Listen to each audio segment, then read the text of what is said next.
Bom dia pessoal, tudo bem? Eu me chamo Orlando dos Santos Júnior, estudante de Direito do 7º semestre do Centro Universitário Jorge Amado, e estou aqui para gravar um vídeo a respeito de um tema bastante importante na matéria de processo penal, teoria geral do processo penal, dirigida pela nossa professora Rafaela Alban. E ao decorrer do vídeo eu vou trazer alguns aspectos importantes sobre esse tema, sobre esse assunto. Espero que gostem. Bom, para darmos início e prosseguimento com o nosso vídeo, eu quero trazer a distinção e o conceito de competência e de jurisdição. A jurisdição é o poder-dever que o Estado tem de solucionar conflitos, através dos juízes, desembargadores, dos seus órgãos julgadores, né? Já a competência, por sua vez, ela é a delimitação desse poder. Ela vai dizer até onde o juiz pode julgar aquele caso, ou a partir daquele momento processual não vai ser mais aquele juiz, e sim o tribunal, em hipótese de recurso, e por aí vai. A jurisdição é o poder-dever que o Estado tem em solucionar conflitos através dos juízes, magistrados, dos órgãos julgadores, enquanto a competência, por sua vez, ela delimita esse poder. Ela diz até onde aquele julgamento pode ocorrer através daquele juiz, ou através de um órgão superior, e etc. Ao decorrer do vídeo, espero deixar claro que vocês entendam e gostem do vídeo. Vamos lá. Falando agora um pouco mais a respeito da competência, eu trouxe uma tabela que exemplifica melhor e traz alguns aspectos importantes da competência. Eu queria que fosse colocado na tela para que a gente possa acompanhar. Primeiramente, a competência ela vai se subdividir em competência absoluta ou competência relativa. Quando se dá a competência absoluta? A competência absoluta se dará quando o interesse predominante for do poder público.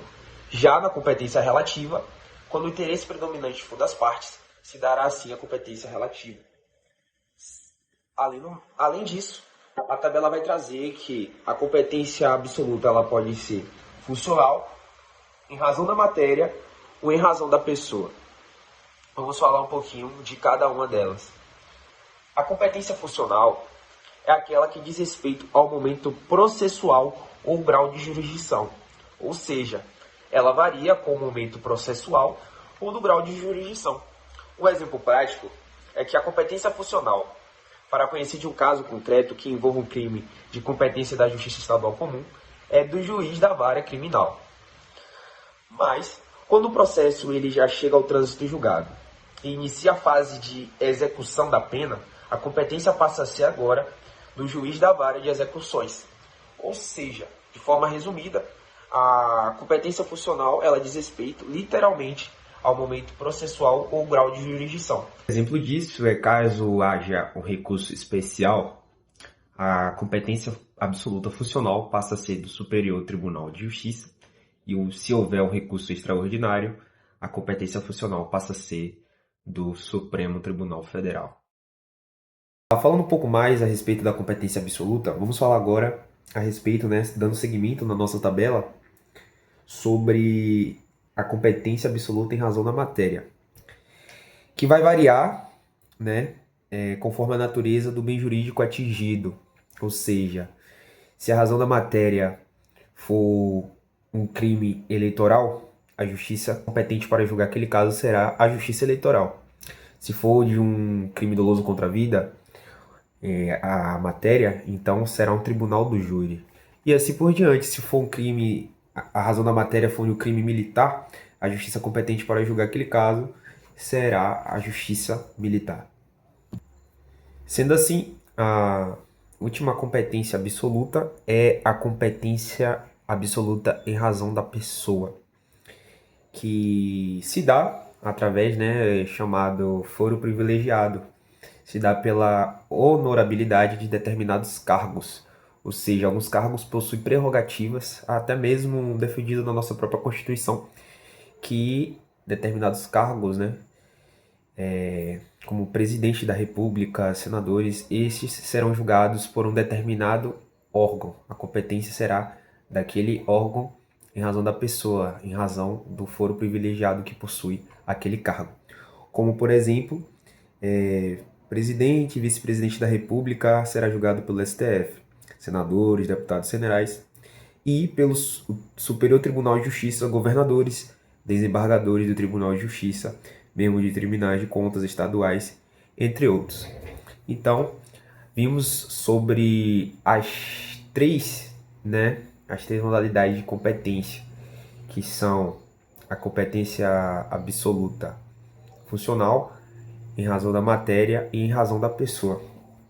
Mais algumas características e consequências também está presente na nossa tabela, que são: a competência absoluta não se convalida, pode ser alegada a qualquer tempo ou grau de jurisdição, e a inobservância gera nulidade absoluta de todos os atos processuais, e pode ser alegado de ofício. No prosseguimento ao nosso estudo, sobre competência, a gente entendeu agora e falou um pouco sobre a competência absoluta. Vamos ir agora para o outro lado da tabela e falar agora a respeito da competência relativa, que se dará em razão do lugar, por domicílio ou residência do réu, por prevenção, por conexão e continência e dos juizados especiais criminais. Lembrando mais uma vez que a competência relativa, o interesse predominante é o interesse das partes. Então vamos lá. A competência relativa em razão do lugar está previsto no artigo 70 do CPP e serve como regra geral, que é da competência pelo lugar da infração. E o artigo 70 vai dizer: a competência será de regra determinada pelo lugar em que se consumar a infração. Então a competência relativa, em regra, é no lugar onde se consuma a infração. E aí o artigo 70 continua, ou no caso de tentativa, pelo lugar em que for praticado o último ato da execução. E aí segue o parágrafo 1º, 2º, 3º e assim por diante, trazendo também outras hipóteses. Mas vamos seguindo a nossa tabela e falar pelo domicílio, a competência relativa pelo domicílio ou residência do réu. Entendido que existe a regra, que é no lugar da consumação da infração, existe também as exceções, que vai estar previsto também no artigo 72, que no caso vai dizer o seguinte: não sendo conhecido o lugar da infração, que no caso é a regra geral do artigo 70, a competência regular-se-á pelo domicílio ou residência do réu. Aí o parágrafo 1º diz: se o réu tiver mais de uma residência, a competência firmar-se-á pela prevenção, que vamos falar mais à frente. Se o réu não tiver residência certa ou for ignorado o seu paradeiro, será competente o juiz que primeiro tomar conhecimento do fato, que aí já fala um pouco da competência relativa por prevenção. Entendido isso, a regra geral e também a hipótese do artigo 72, que é a competência relativa em razão pelo domicílio ou residência do réu, a competência relativa também pode se dar pela prevenção. E aí o juiz ele vai se tornar prevento, ele vai se tornar responsável para julgar aquele caso. E o que é um juiz prevento? O que é a competência por prevenção? Trouxe um conceito aqui. A competência por prevenção é o critério jurídico que define qual juiz deve julgar o caso quando há múltiplos magistrados com a mesma autoridade. O juiz que primeiro tomar conhecimento ou praticar qualquer ato relacionado àquele caso, ele se torna o prevento, atraindo a responsabilidade do julgamento para si. Então, entendido isso, a regra geral e também a competência relativa, o lugar da infração, pelo domicílio ou residência do réu e por prevenção também, vamos dar sequência e falar sobre a competência relativa por conexão e continência, que é bem interessante também. Acontece da seguinte maneira: quando existem infrações, no plural existem infrações, que poderiam ser julgadas por juízos diferentes, só que a lei vai determinar que para que haja uma economia processual e também uma maior facilitação de produção de provas, essas infrações sejam juntas para que sejam julgadas em conjunto.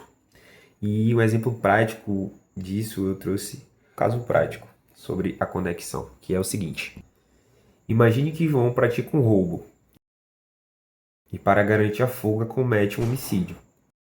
Em regra, o roubo seria julgado pelo juízo criminal comum e o homicídio, que é um crime doloso contra a vida, pelo tribunal do júri. Como os crimes estão conectados, prevalece a competência do tribunal do júri, que julgará ambos os delitos, salvo exceções previstas na lei e na jurisprudência. Assim, a conexão e a continência não criam uma nova competência, mas modificam a competência relativa, concentrando o julgamento em um único juízo para assegurar a economia processual, unidade da prova e coerência nas decisões. E falando um pouco sobre a continência, ela se dá geralmente quando há um concurso de pessoas em determinado delito, né? E também quando há um concurso formal, que é quando uma única ação resulta em vários resultados ou em vários crimes. Entendido isso, vamos dar sequência e falar agora sobre o último ponto da nossa tabela, né, sobre a competência relativa, que é dos juizados especiais criminais.